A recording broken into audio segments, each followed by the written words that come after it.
राधे राधे।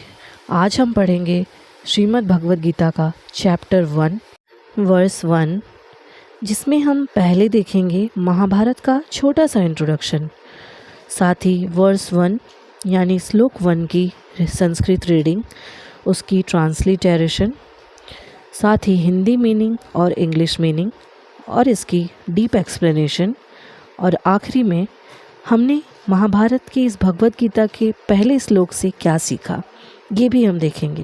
तो चलिए शुरू करते हैं। भगवद गीता चैप्टर 1 अर्जुन विषाद योग। इसमें कुल 18 चैप्टर्स हैं और 700 श्लोक हैं।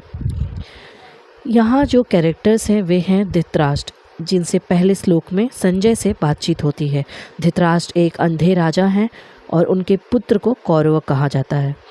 धृतराष्ट्र के कुल 100 पुत्र थे जिन्हें कौरव कहा जाता है, और संजय यहाँ पर धृतराष्ट्र के मैसेंजर हैं जिन्हें दिव्य दृष्टि प्राप्त हुई है, यानी वे घर बैठे ही कहीं भी हों दूर से बता सकते हैं कि कहाँ पर क्या चल रहा है। धृतराष्ट्र के भाई का नाम पांडु है, जिनके 5 पुत्र हैं जिन्हें पांडवास कहते हैं। उनके 5 पुत्रों को हम पांडवास कहते हैं। पांडव हमेशा धर्म के साथ रहे और कौरव हमेशा अधर्म के साथ। और भगवद गीता में कौरवों और पांडवों के बीच लड़ाई हो रही है, जिसके बारे में पूरे महाभारत में बताया गया है। चलिए भगवद गीता को अब शुरू करते हैं। अथः प्रथम अध्यायः धृतराष्ट्र उवाच धर्मक्षेत्रे कुरुक्षेत्रे समवेतायुयुस्वः मामकाः पाण्डवाश्चैव किमकुर्वत संजय। धृतराष्ट्र कहते हैं धर्मक्षेत्रे कुरुक्षेत्रे, यानी क्षेत्र यानी स्थान, प्लेस, और कुरु यानी कौरव के पूर्वज जिस स्थान पर रहते थे उसे कहते कुरुक्षेत्र। और इसे धर्म क्षेत्र इसलिए कहा गया है क्योंकि यहाँ पर धर्म और अधर्म दोनों के बीच लड़ाई हो रही थी, और धृतराष्ट्र जानते थे कि उनके पुत्र अधर्म के मार्ग पर है, इसलिए उनके मन में डर था। धृतराष्ट्र ने कहा, हे संजय, धर्मभूमि कुरुक्षेत्र में युद्ध करने की इच्छा से एकत्र हुए मेरे पुत्र और पांडु के पुत्रों ने क्या किया?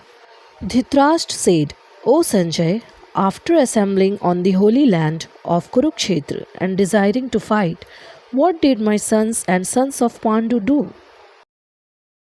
धृतराष्ट्र अपने पुत्रों और पांडवों की गतिविधि जानना चाहते हैं। वे सोच रहे हैं कि युद्ध में उनके बेटे क्या करेंगे और क्या उन्हें नुकसान होगा। उनका मन अपने बच्चों के लिए मोह और चिंता से भरा है। कुरुक्षेत्र धर्म और अधर्म की लड़ाई का मैदान है। यह श्लोक सिखाता है मोह और पक्षपात हमारे निर्णय को प्रभावित कर सकते हैं।